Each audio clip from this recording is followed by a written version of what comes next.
আকাশবাণী আগরতলা। স্থানীয় সংবাদ পড়ছি লক্ষণ কুমার ঘটক। এখনকার বিশেষ খবর হলো, রাজ্য জুড়ে সাম্প্রতিক পালস পোলিও টিকাকরণ কর্মসূচিতে 101% সাফল্য।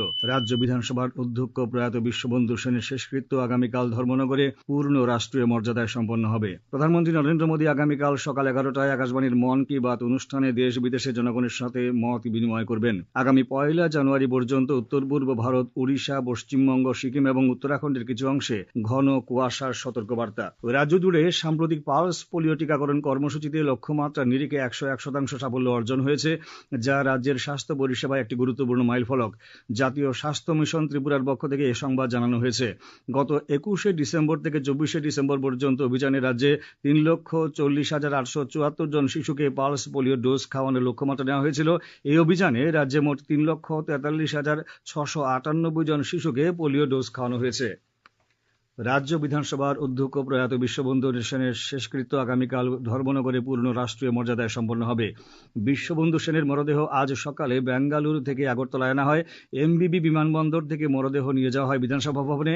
সেখানে পুষ্পার্ঘ্য দিয়ে বিশ্ববন্ধু সেনকে শেষ শ্রদ্ধা জানান রাজ্যপাল ইন্দ্রসেনা রেড্ডি নাল্লু, মুখ্যমন্ত্রী অধ্যাপক ডাক্তার মানিক সাহা, বিধানসভার উপাধ্যক্ষ রামপ্রসাদ পাল, মন্ত্রী রতনলাল নাথ, সুশান্ত চৌধুরী, টিঙ্কু রায়, বিরোধী দলনেতা জিতেন্দ্র চৌধুরী প্রমুখ।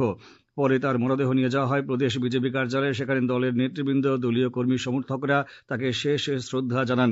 এরপর সেখান থেকে শববাহী শকট ধর্মনগরের উদ্দেশ্যে রওনা হয়। বিশ্ববন্ধু সেনের মরদেহ আজ সারা রাত তার ধর্মনগরস্থিত জয় হিন্দ ক্লাব রোডের বাড়িতে শায়িত থাকবে। আগামীকাল সকাল 9টা নাগাদ শবযাত্রা তার বাড়ি থেকে বের হয়ে প্রথমে শিববাড়ি রোডে রাম ঠাকুর আশ্রমে নিয়ে যাওয়া হবে। সেখান থেকে পদ্মপুরের জেলা বিজেপি কার্যালয়ে সাধারণ জনগণ শেষ শ্রদ্ধা জানাবেন। এরপর ধর্মনগর মহাশ্মশানে পূর্ণ রাষ্ট্রীয় মর্যাদায় বিশ্ববন্ধু সেনের শেষকৃত্য সম্পন্ন হবে। সারা দেশে পণ্য পরিষেবা কর সরলীকরণের সময়ের দাবি ছিল। 4টে কর হারের জটিলতায় বিভ্রান্তির অবকাশ দূর করতে প্রধানমন্ত্রী নরেন্দ্র মোদীর নেতৃত্বে কেন্দ্রীয় সরকার 2টি কর হারে পরিবর্তিত নতুন সরল ব্যবস্থার ঘোষণা দেয়।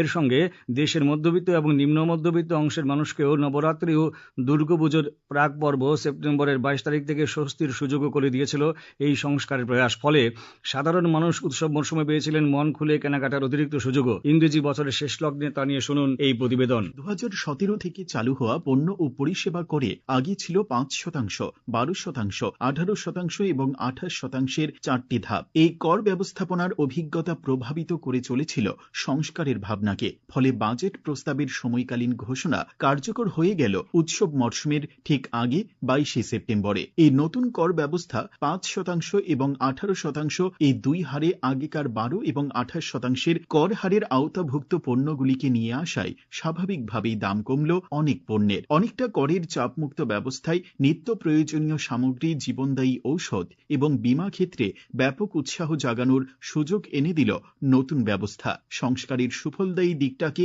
এভাবেই তুলে ধরতে চাইলেন অর্থনীতির বিশেষজ্ঞ অধ্যাপক ইন্দ্রনীল ভৌমিক। যে 4টে রেট ছিল তার ভেতর স্বভাবতই কমপ্লায়েন্সের জায়গা থেকে একটু কনফিউশন রাইজ করে যেত।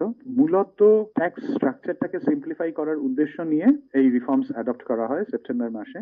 গত বছর যদি 24-25 আর্থিক বছরের ত্রৈমাসিক সেপ্টেম্বর টু নভেম্বর দেখা হয়, আর এই সেম পিরিয়ডের ভেতরে দেখা যায় যে ট্যাক্স কালেকশন প্রায় 2,46,000 কোটির থেকে বেড়ে প্রায় 2,59,000 কোটি টাকা হয়ে গেছে। স্বাভাবিকভাবেই দেশের অর্থ ব্যবস্থার একটা ইঙ্গিত দিক। একটা ভালো জায়গা আমার লাগে সেটা হচ্ছে কি ইন্স্যুরেন্স প্রিমিয়ামের ওপরে ট্যাক্স জিরো করে দেওয়া হয়েছে, জিএসটি, যেটার ফলে কিন্তু ইন্স্যুরেন্স সেক্টরের গ্রোথ হওয়া উচিত, কারণ মানুষ আরো বেশি ইন্স্যুরেন্স করবে। কর হার সরল এবং সাশ্রয়কর করতে পারাতেই নতুন সংস্কারের সার্থকতা। কর সংগ্রহের মাত্রা বেড়ে যাওয়ার মতো বিষয় কিন্তু ইঙ্গিত দিচ্ছে সেই রকমই। সুমন ভট্টাচার্যের প্রতিবেদন, সংবাদ কক্ষ থেকে রাহুল লোধ, আকাশবাণী আগরতলা। আজ রামনগর বিধানসভা কেন্দ্রের প্রাক্তন বিধায়ক সুরজিৎ দত্তের দ্বিতীয় মৃত্যুবার্ষিকী। বিজেপির রামনগর মণ্ডল কার্যালয়ে প্রাক্তন বিধায়কের প্রতিকৃতিতে ফুল দিয়ে শ্রদ্ধা জানান বিধায়ক দীপক মজুমদার। তিনি জানান, আগামী 29 ডিসেম্বর আগরতলার বর্ডার গোলচক্করে প্রাক্তন বিধায়ক সুরজিৎ দত্তের স্মরণসভা অনুষ্ঠিত হবে। উপস্থিত থাকবেন মুখ্যমন্ত্রী অধ্যাপক ডাক্তার মানিক সাহা। সিপিআইএমের উদ্যোগে আজ আগরতলায় 81তম জনশিক্ষা দিবস পালন করা হয়। মূল অনুষ্ঠানটি হয় মেলার মাঠে সিপিআইএমের রাজ্য কার্যালয়ে। জনশিক্ষা আন্দোলনের প্রয়াত নেতাদের প্রতিকৃতিতে পুষ্পার্ঘ্য অর্পণ করে শ্রদ্ধা জানান সিপিআইএমের রাজ্য সম্পাদক জিতেন্দ্র চৌধুরী, প্রাক্তন মন্ত্রী নরেশ জমাতিয়ার প্রমুখ। শ্রী চৌধুরী জনশিক্ষা আন্দোলনের প্রেক্ষাপট নিয়ে আলোচনা করেন। শান্তির বাজারের পতিছড়িতে আজ জনশিক্ষা দিবস অনুষ্ঠানে উপস্থিত ছিলেন গণমুক্তি পরিষদের মহকুমা সভাপতি পরীক্ষিত মুড়া সিং। বিলোনিয়া শহরে অনুষ্ঠিত কর্মসূচিতে উপস্থিত ছিলেন বিধায়ক দীপঙ্কর সেন, গণমুক্তি পরিষদের বিলোনিয়া মহকুমা সভাপতি পদ রাই ত্রিপুরা প্রমুখ। সাবরুমের কলাছড়ার বন্ধন বাজারে আয়োজিত কর্মসূচিতে উপস্থিত ছিলেন প্রাক্তন বিধায়ক প্রভাত চৌধুরী। উত্তরাখণ্ডের দেরাদুনে দুর্বৃত্তদের আক্রমণে রাজ্যের যুবক অ্যাঞ্জেল চাকমা নিহত হওয়ার ঘটনায় দেরাদুন পুলিশ ৫ অভিযুক্তকে গ্রেপ্তার করেছে। এই ঘটনার সম্পর্কে অবগত হওয়ার পর মুখ্যমন্ত্রী অধ্যাপক ডাক্তার মানিক সাহা আজ সামাজিক মাধ্যমে জানিয়েছেন, এই মামলার তদন্ত চলছে এবং দোষীদের বিরুদ্ধে দ্রুত ও ন্যায়সঙ্গত ব্যবস্থা নেওয়া হবে। তিনি নিশ্চিত করেছেন যে দোষীদের বিরুদ্ধে আইন অনুযায়ী দৃষ্টান্তমূলক শাস্তি প্রদান করা হবে। নিহত যুবক অ্যাঞ্জেল চাকমার বাড়ি নন্দননগর দেবরাম ঠাকুরপাড়া এলাকায়। প্রধানমন্ত্রী নরেন্দ্র মোদী আগামীকাল সকাল 11টায় আকাশবাণীর মন কি বাত অনুষ্ঠানে দেশ বিদেশের জনগণের সঙ্গে মত বিনিময় করবেন। এটি হবে মন কি বাত অনুষ্ঠানের 129তম পর্ব। এই অনুষ্ঠানটি আকাশবাণী, দূরদর্শনের সমস্ত নেটওয়ার্ক, আকাশবাণীর সংবাদ ওয়েবসাইট www.newsonair.com ও নিউজ অন এয়ার মোবাইল অ্যাপে শোনা যাবে। অনুষ্ঠানটি আকাশবাণী, ডিডি নিউজ, প্রধানমন্ত্রী দপ্তর সহ তথ্য সম্প্রচার মন্ত্রকের ইউটিউব চ্যানেলেও শুনতে পাওয়া যাবে। অনুষ্ঠানের অব্যবহিত পরেই এর আঞ্চলিক ভাষার অনুবাদ শোনা যাবে। এই আঞ্চলিক ভাষার অনুষ্ঠানটি রাত 8টায় পুনঃ প্রচার করা হবে। এই খবর শুনছেন আকাশবাণী আগরতলা কেন্দ্র থেকে। আকাশবাণী সংবাদের আপডেট পেতে লগ ইন করুন www.newsonair.com এবং নিউজ অন এয়ার অ্যাপ এবং টুইটার ও ফেসবুক প্ল্যাটফর্মে এয়ার নিউজ অ্যালার্টস, ইউটিউবে লক্ষ্য করুন নিউজ অন এয়ার অফিসিয়ালে। এছাড়াও আকাশবাণী আগরতলার সংবাদ আপডেট পেতে দেখুন টুইটার ব্যাক স্যান্ডেলে আকাশবাণী নিউজ আগরতলা, ফেসবুকে এয়ার নিউজ আগরতলা এবং ইউটিউব আকাশবাণী নিউজ আগরতলা। প্রধানমন্ত্রী নরেন্দ্র মোদী আজ মুখ্য সচিবদের 3 দিনের 5ম জাতীয় সম্মেলনে সভাপতিত্ব করছেন এবং আগামীকালও তিনি সভাপতিত্ব করবেন।